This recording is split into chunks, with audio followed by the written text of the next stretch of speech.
Là, justement, pour plus de précisions sur ce dossier, nous avons le plaisir d'avoir avec nous en ligne, en direct, Dr Amr Hamed, qui est économiste. Bonsoir, Dr Amr Hamed. Bonsoir.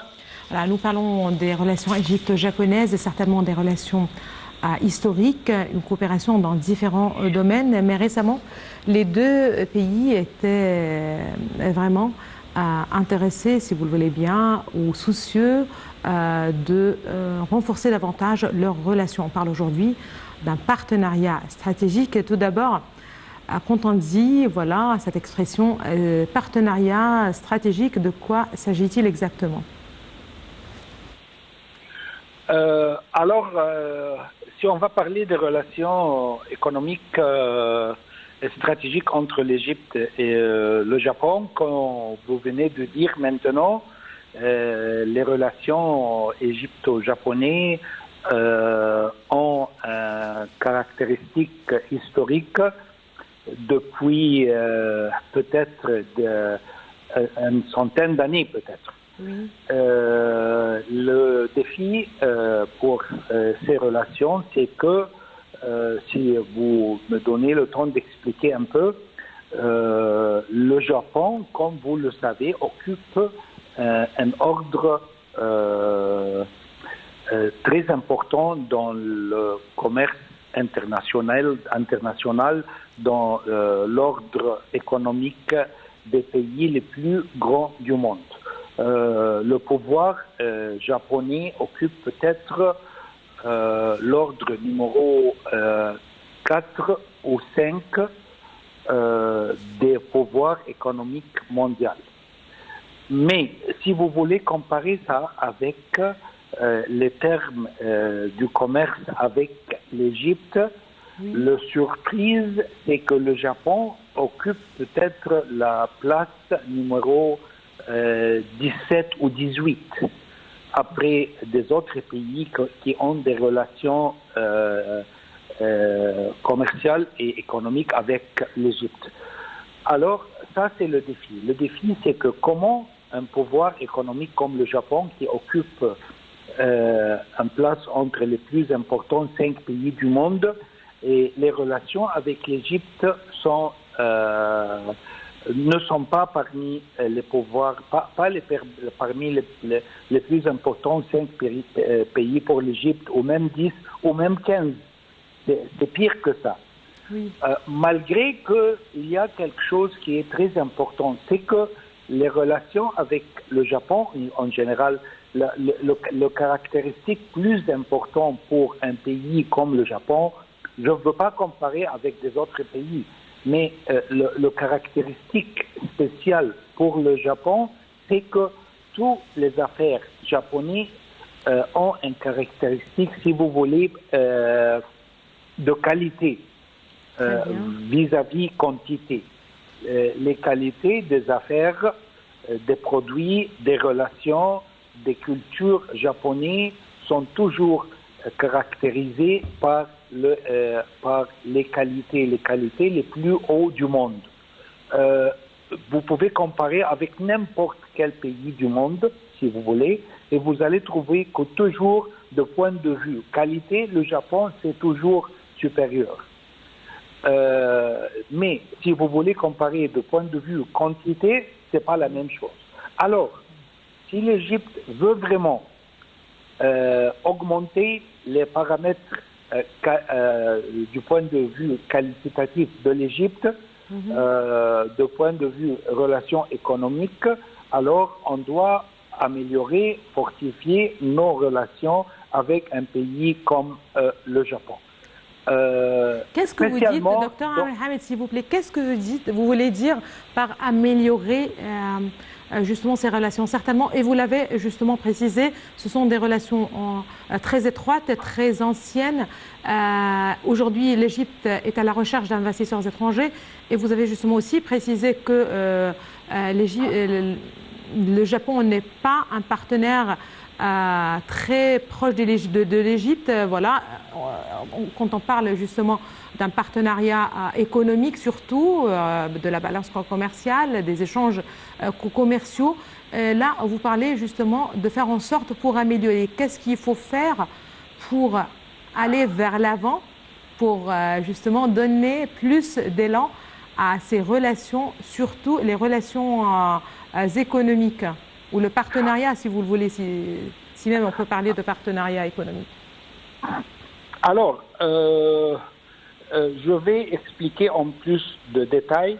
On a déjà un partenariat avec le Japon, mais comme je viens de dire maintenant, le partenariat avec le Japon occupe la place numéro 17 ou 18, disons. Très bien. Si vous voulez comparer avec les autres pays, les autres partenariats avec l'Égypte. Mais ce que je veux faire, mon but, c'est comment relever cette place de point de vue que le Japon devient un des plus importants 5 pays de point de vue et relations économiques, partenariat ou commercial avec l'Égypte.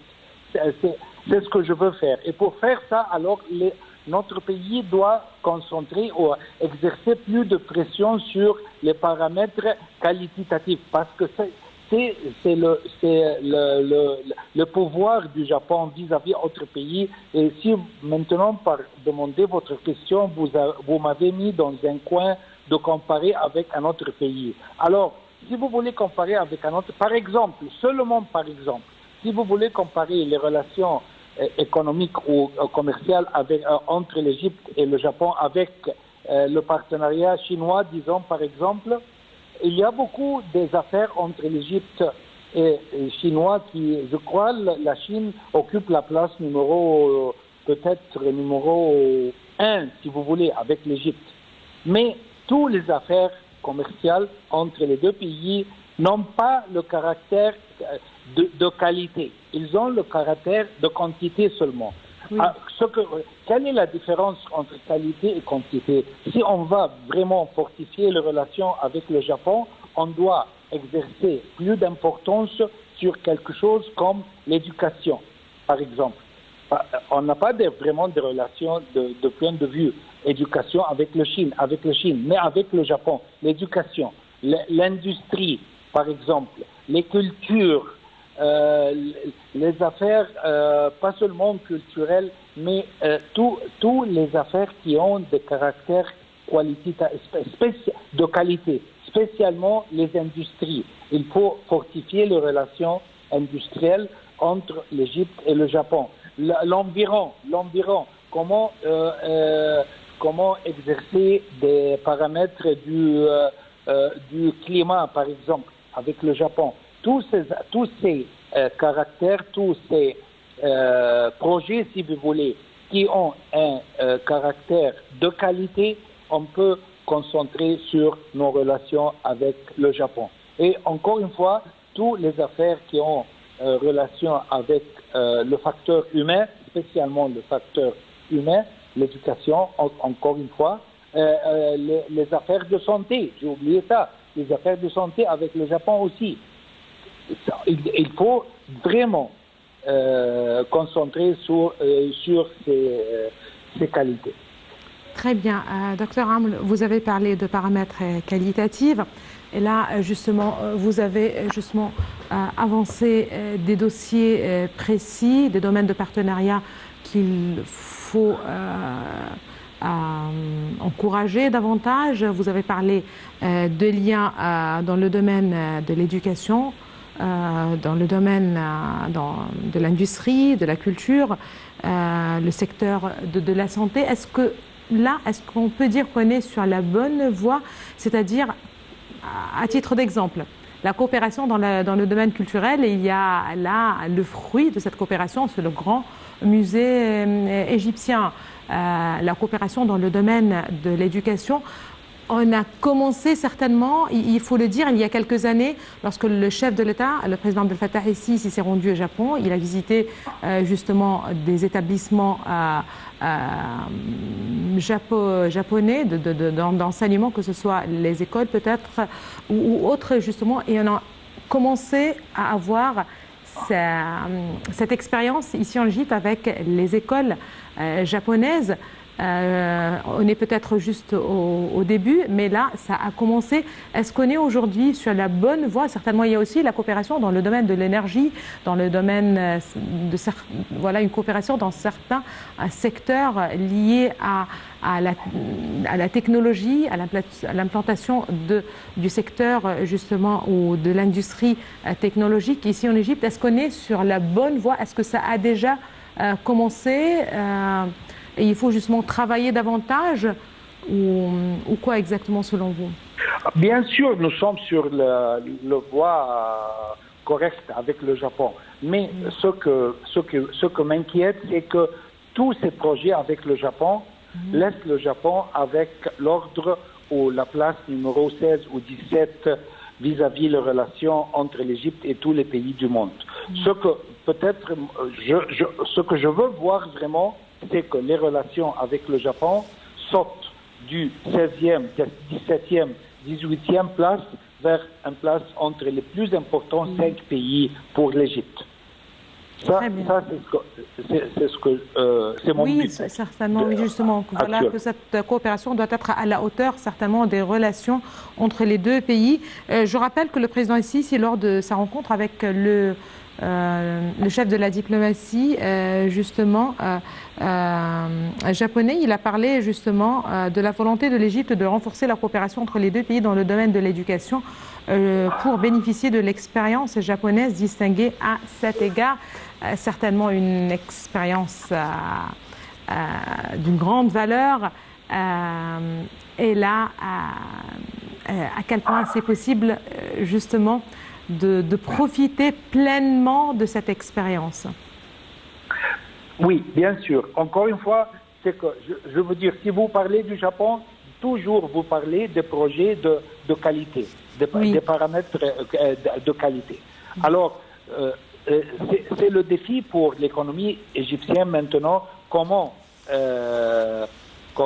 faire une sorte de direction en général des projets égyptiens, de l'importance de point de vue numératif, si vous voulez, aux quantités, vers des paramètres qui sont plus de qualité. Comment concentrer sur les qualités. Et ça va automatiquement renforcer les relations avec les pays de qualité comme le Japon. Parfait. Je rappelle que la réunion a aussi porté sur la coopération en cours dans les domaines de l'énergie, des transports et de la technologie, outre le grand musée égyptien, comme on l'a précisé, et qui est l'icône en fait de la coopération civilisationnelle et culturelle entre le Caire et Tokyo. En fait, les deux côtés ont aussi examiné les questions de paix et de sécurité internationale, notamment la crise russo-ukrainienne et les répercussions négatives sur la situation économique mondiale et les crises énergétiques et alimentaires. C'est-à-dire que voilà, dans l'ordre du jour des discussions, la politique est présente aussi, c'est-à-dire les questions d'intérêt commun. Les questions d'intérêt commun sont normalement entre l'Égypte et le Japon sont concentrées sur les coopérations industrielles, oui.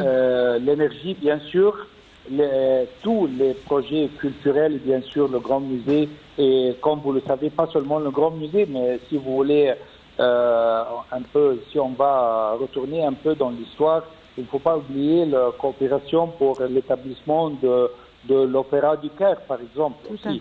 Alors, encore une fois, on parle des projets qui ont un caractère de qualité. Ça, c'est la concentration. Ça, c'est l'importance du Japon. Ça, c'est que le Japon va être intéressé à améliorer avec un pays comme l'Égypte. Parfait. Merci beaucoup à vous, Dr Amr Hamed. Vous êtes économiste. Merci beaucoup de vos précisions. Là, on parle toujours des relations égypto-japonaises qui se caractérisent en fait par la diversité, mais aussi la coopération continue dans divers domaines. Les deux pays espèrent renforcer davantage ces relations à l'avenir pour réaliser justement plus de progrès et